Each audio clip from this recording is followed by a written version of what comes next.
بسم اللہ الرحمن الرحیم انا انزلناہ فی لیلۃ القدر، بے شک ہم نے نازل کیا اس قرآن کو لیلۃ القدر میں۔ وما ادراک ما لیلۃ القدر، آپ کو کیا پتا ہے لیلۃ القدر کیا ہے؟ لیلۃ القدر خیر من الف شہر، لیلۃ القدر کی عبادت بہتر ہے 1000 مہینے کی عبادت سے۔ 87 سال تقریباً بن رہے۔ تفسیر فتح العزیز میں اور روح المعانی میں لکھا ہے کہ آپ نے بنی اسرائیل کے ایک طویل العمر شخص کا ذکر کیا جس نے بہت اخلاص کے ساتھ 100 سال تک عبادت کی۔ دوسری طرف آپ کا ارشاد ہے عمری و عمر امتی ما بین 60 الی 70، میری اور میری امت کی عمر 60-70 سال کے لگ بھگ ہے۔ وَأَقَلُّهُم مَّن يَتَجَاوَزُ عَن ذَلِكَ، بہت کم لوگ آگے بڑھیں گے۔ حضرت بنوری 3 سال آگے بڑھے تھے، مولانا لطف اللہ صاحب 4 سال آگے بڑھے ہیں، 7 سال۔ حضرت مولانا عبداللہ درخواستی 108 سال میں فوت ہوئے۔ مولانا عزیر گل صاحب 114 سال میں فوت ہوئے۔ اورنگزیب عالمگیر 97 سال میں فوت ہوئے۔ حضرت شیخ الاسلام مولانا حسین احمد صاحب 88 سال میں فوت ہوئے۔ اور مولانا اشرف علی اور مولانا غلام غوث یہ سب کے سب آگے بڑھے۔ مفتی محمود 62 سال میں فوت ہوئے، اقل عمر ہے وہ۔ مولانا انور شاہ سے 59 سال میں فوت ہوئے، 60 سے بھی کم۔ آپ نے فرمایا میری اور میری امت کی عمر 60-70 کے لگ بھگ ہوگی اور بہت کم لوگ آگے بڑھیں گے۔ تو امت کی عمر بہت کم ہے، ہم ایسی عبادت کیسی کرے جیسے وہ عابد و زاہد اسرائیلی کر چکا تھا۔ صحابہ کو رشک آیا بہت زیادہ، اللہ نے ان کے حال پر احسان فرمایا اور ایک ایسی رات عطا فرمائی جس ایک رات کی عبادت وہ 87 سال کے برابر ہے۔ لیلۃ القدر جس کو فارسی میں کہتے ہیں شب قدر، مولانا روم فرماتے ہیں کہ خواجہ چجوئی یود شب قدر نشانی، ہر شب شب قدرست اگر قدر بدانی۔ کیا شب قدر کرتے ہو؟ تیرے لیے ہر رات احترام کی ہے، تجھ میں قدر و لیاقت آنا چاہیے۔ یہ رات گزشتہ شرائع میں صرف انبیاء کے لیے تھی، امتوں کو اس کی اجازت نہیں تھی۔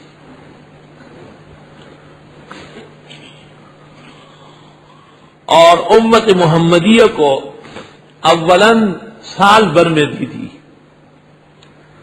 اس لیے پیغمبر اور ان کے امت کے کاملین جیسے حضرت عثمان تمیم داری، حضرت سعید اور امام ابو حنیفہ سال بھر ایک جیسے عبادت فرماتے، ایک جیسی۔ لیکن پھر احسان فرمایا رب العزت نے اور اس رات کو رمضان میں منتقل کیا، اور آپ کی دعا اور کوششوں سے اللہ کے حضور رب العزت نے اس رات کو آخری عشرہ میں رکھا، اور وہ بھی طاق راتوں میں۔ فتاوی عالمگیری میں لکھا ہے کہ طاق راتوں میں 21 کا کوئی احتمال نہیں، اس لیے لکھا ہے کہ ختم قرآن 21 میں مکروہ ہے، مکروہ لکھا ہے۔ 21 کا کوئی احتمال نہیں، اس کے علاوہ ہر رات کا احتمال ہے، 22، 24، 26، 28، 29۔ ابن قیم نے زاد میں کہا ہے کہ طاق راتوں کا پتہ آخر میں چلے گا، اگر مہینہ 30 کا نکلا تو طاق راتیں ہو گئی 23، 25، 27، 29، لیکن اگر رمضان کا مہینہ 29 کا نکلا تو طاق راتیں ہیں 22، 24، 26، 28۔ اس لیے ہر رات عبادت کو، مولانا روم کہتے ہیں کہ ہر رات کو عبادت کرو۔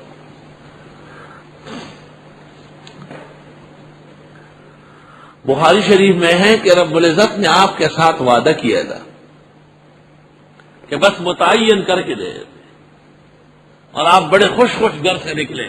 فرآ رجلین، آپ نے 2 آدمیوں کو دیکھا جو آپس میں تو میں کر رہے تھے، آپ بڑے غمگین ہو کر کے تشریف لائے اور فرمایا مجھ سے وعدہ ہوا تھا اس رات کے متعین کر کے دینے کا، لیکن دو آدمی راستے میں تو میں کر رہے تھے، ان کی وجہ سے اب یہ اٹھا لی گئی، یعنی تعین اٹھا لیا گیا، تعین متعین نہیں ہوا۔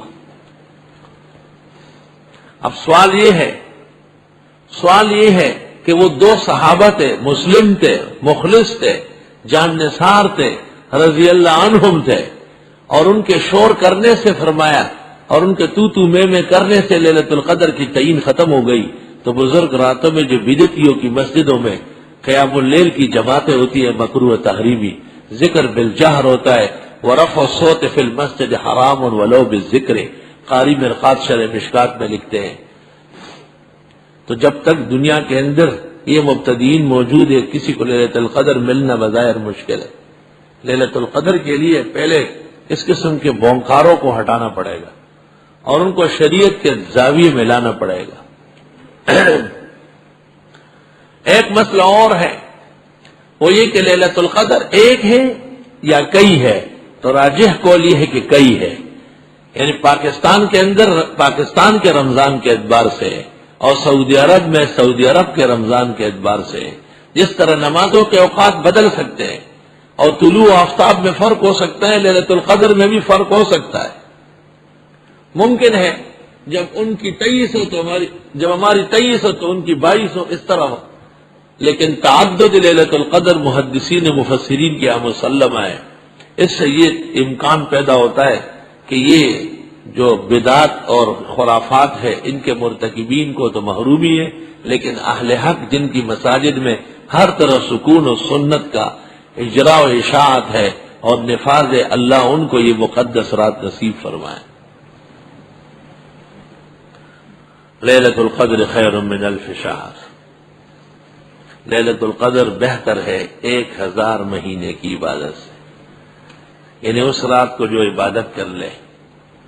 لیلۃ القدر میں کوئی مخصوص عبادت پیغمبر نے نہیں بتائی کہ آپ اتنی رکعت پڑھے اور اتنی دفعہ سورت پڑھے، یہ جتنے ہیں افسانے ہیں اور ڈکوسلے ہیں، اور سب کے سب وعاظ ضالین و کذابین کی کہانیاں ہیں۔ لیلۃ القدر انہی راتوں کی طرح ایک رات ہے جس میں 20 رکعت تراویح ہے اور وتر باجماعت ہے۔ اگر کوئی مخصوص عبادت ہوتی تو حکم ہو جاتا کہ لیلۃ القدر کی تلاش میں آخری عشرے کے اندر وتر باجماعت نہ پڑھا کرے، کیونکہ وتر باجماعت پڑھنے کے بعد صبح صادق تک نہ قیام اللیل ہے اور نہ تہجد ہے۔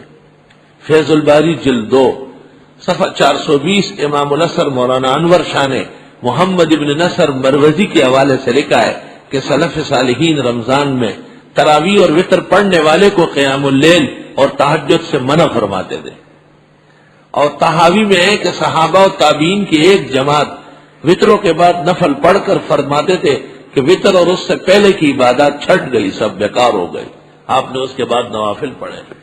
مضبوط مسئلہ ہے لیکن کمعقل لوگوں کی وجہ سے کمزور ہو گئے۔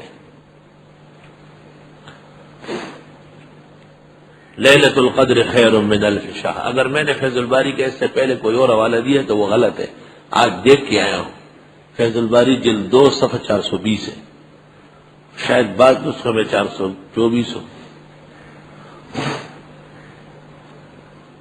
تنزل الملائکۃ والروح فیہا باذن ربہم، اترتے ہیں فرشتے اور مقدس روح یعنی جبریل یا روح الارواح یا ارواح مراد ہے، جن سے روح، اس رات کے اندر اللہ کے حکم کو لے کر من کل امر، ہر طرح احکام لے کر، سلام، یہ پوری رات سلام سے بھری رہتی ہے، لوگوں پر سلام پڑھا جاتا ہے فرشتوں سے اللہ کی طرف سے، یہ رات حتی مطلع الفجر، یہاں تک کہ صبح صادق داخل ہو جائے۔